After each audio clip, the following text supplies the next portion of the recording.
Like, why am I doing this?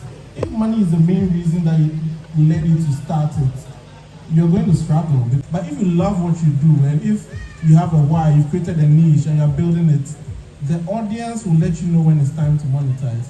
You start seeing the comments, you start seeing, oh, you need to start a podcast, oh, you need to do this, oh, you need to do that, and that will start guiding you in the direction that you want to do. So you see a lot of content creators evolving, and you wonder, like for example, yesterday I saw Kali J do Kali's house, right? Yeah. He tried it last year because probably a lot of people were saying, oh, you are just famous on Twitter.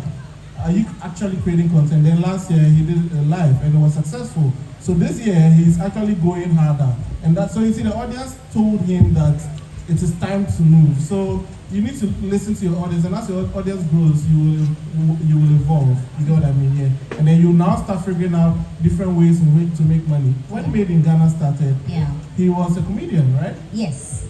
So imagine you're in the back end just posting and hoping that someone discovers the content. But he had given himself 50 posts. So he just kept posting consistently. An photographer who captures all the essential moments that when you watch my videos, you would want to go and eat the same food. Yes. So we got to that point, and then the brand started recognizing me that, okay, I think it was a gamble at the beginning. Because they come, oh, okay, so how are you going to, you don't talk, how are you going to let people know that, oh, the food is that. Go and buy me the same salad, because I always try to go wherever this guy goes. So that's the power of the viral moments and the kind of content, the food, how we make food look so good. When we spoke to the people and everything, and then it was time to like go through contracts and then read them and see what the agreement was about. I think it felt good, you know. I can't disclose what was inside it, but it was amazing, right? And then at that point, I'm like, okay, then it means I actually have something that these brands would want to work with, or something that they would want to collaborate with, and it's amazing to know that, you know, people see you and they watch you and they admire you, right? So yeah. That's the point, and it was nice. That's good. If Rosie says she wants to do a master class, or she wants to do like a master class to mentor or to teach people the basics of building your lifestyle content creator, right? A lifestyle content. She's gonna have a room full of people willing to pay at least 100 cedis to watch her. You understand? Yeah. If she has 50 people in that room, how much is that? So you being a content creator, you're the product. You can easily do master classes, you can easily do workshops, you can easily create merch, you can easily do shirts of a saying, something that you say, and put it in the shirt. Like educator can do a shirt with clock it, and people are gonna buy it. A crop top with clock it, people are gonna buy it, and that's how you're making extra money on the side. And I always say that sometimes don't even look too far. Just look at what other content creators are doing in the world. Nobody's going to hold your neck for copying. Look at what Mr. Beast is doing. Look at what Kai Sinat is doing. Look at what all the creators out there are doing. They are selling merch. They are doing events of their own. They are, look at what Chef Abby just did, the food thing. And you can actually just sit down and think of, what can I do with my space as a lifestyle creator? So you need a manager when you start. I mean, people might come for me for this, but you see, someone starts their journey and they say, oh, I want to be a content creator. And from the very beginning, they want to have a manager. I think you need to craft your content to the point that you understand. Because when you start, you basically have no audience. You basically have no demand. You basically have no value. And you'll be confusing yourself with the thoughts of a manager. But when a manager comes in, they're coming in to work for you and coming in to help you take your brand from where it is now to the next stage.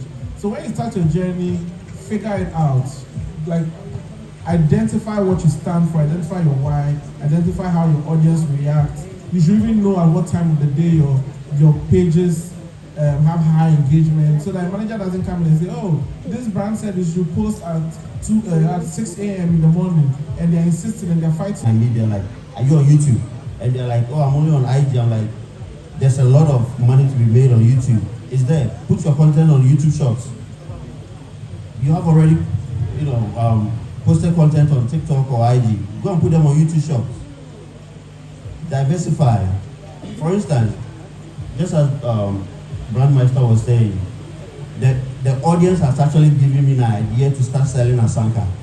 Oh. Yes. Okay. Because I got a lot of requests like, oh, your Asanka looks different, the way you branded it. Where can I get some? And now they've given me an idea to sell Asanka. So aside the monetization on the platforms, now I'm going to start selling Asanka. Wow. Yes. That's amazing. Please buy our Asanka, we beg you. But thank you so much, panelists.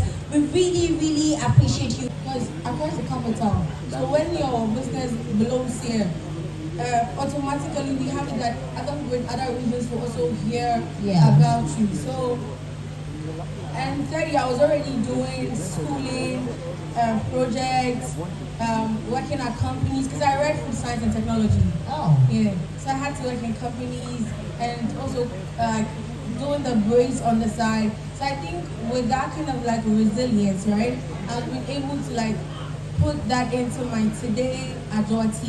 So it's actually, on my side, I'll be like, it's not that easy, but since it's something that I've been doing for a long time, so the consistency has made me used to it. You understand me? Like, I don't really get time for myself, so I do something called batch content or batch making. I plan one day, if I have 5 contents to do, I plan one day, I send 5 of my wigs to the salon for them to revamp and style. And I lay them all out in my car. So if I'm doing, let's say we are going to Flex and Legs today, I have the outfits I'm wearing for that. I'll go and shoot that. Right after that, quickly, let's go do healing at the beach. I already have my beach outfit, straight to the beach. Okay guys, let's go get some ice cream. You understand me? Yeah. So I come home and I want to do a cooking content. Immediately, I change back, do something, maybe put on a scarf or something, get into it.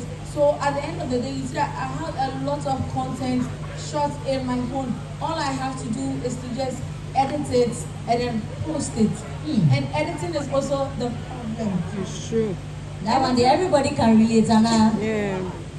I still have content from December last year, I haven't edited. But I'll edit it for December this year. And just pretend it was 2025. Who catch me? So thank you very much. Before I start, I want to say a big shout out to Entamoti. And I know there are a lot of people here who see me as mentor. I want you guys to clap for me, honestly. Yeah. Why I'm saying you should clap for me is because I started content creation 12 years ago. When I started content creation, I believe a lot of you saw my content on Twitter where I was insulted. You are not funny.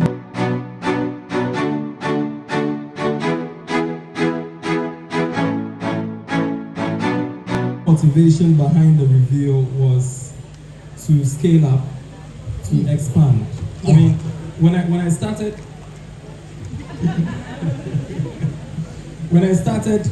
content creation anonymously, I knew that I wasn't going to remain anonymous forever. I'm definitely going to reveal my identity at some point because I studied all the other anonymous creators like Dream, like Corpse Husband, and the rest. There are always challenges to being anonymous because this content creation is like you're working with human beings, and definitely you have to make some physical interactions and stuff, but you can't do that while anonymous without really risking someone exposing you.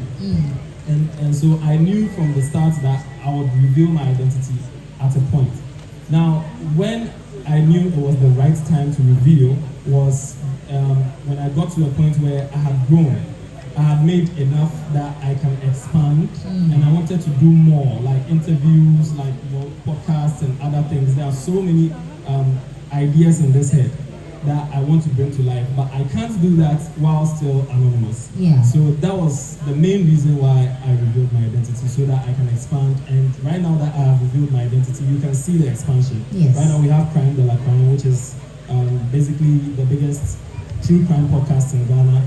And Talk to Kula is also doing great with interviews. We have a lot more things coming. So yeah, that's the reason why I revealed. And to your second question, the reveal was meant to boost something, because human beings are curious. It's because of curiosity that made Eve even taste the forbidden fruit. Women are collect shade right now. Hey. Yeah. So I knew that definitely that curiosity factor is going to boost viewership, is going to boost my brand and everything. Yeah. So it was just a plus. Okay. Now I'm moving to the man Credit Sheldon. It may not seem true. It may seem like maybe they are over exaggerating. But like thinking about ideas, how to diversify your portfolio when it comes to content line, how to develop new content lines and all those things. It gets to a point where you sit in a room and there is nothing coming to your head. You have discussions with your team and there's no breakthrough, like there's absolutely nothing at the end of the day. So you take time off your busy schedule, you relax, you chill, like bro.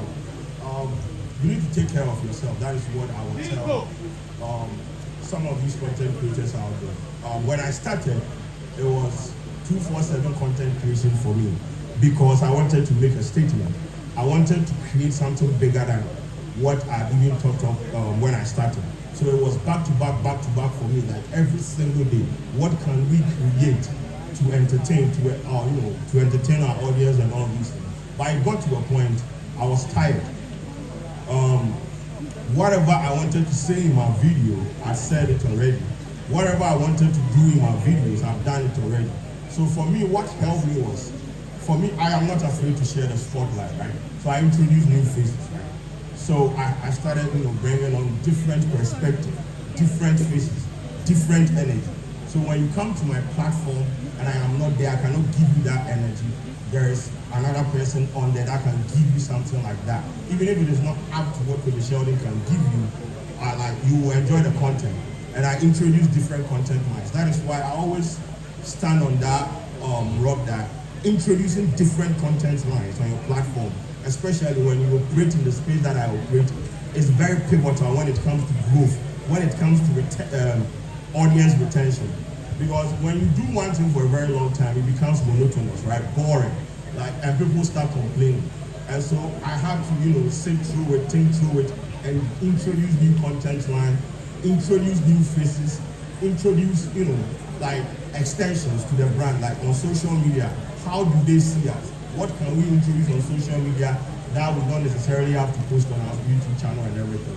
So all these things came together to work for us when it came to our growth, it came to our reach and all these things.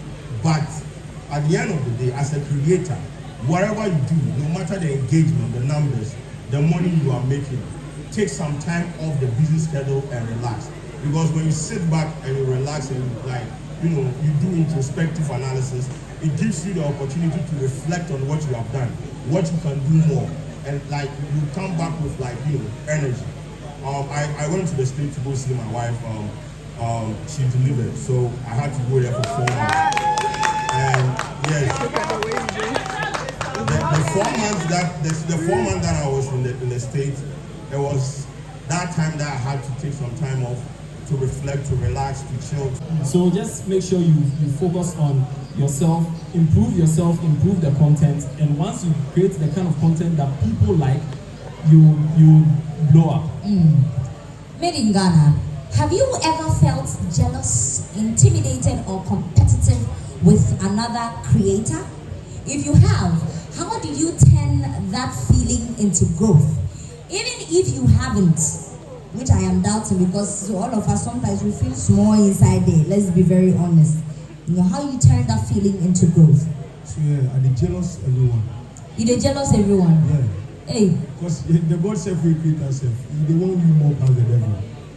True. You understand? Me and the devil they fight over me. Yes. If you say if you say so, you are in. What?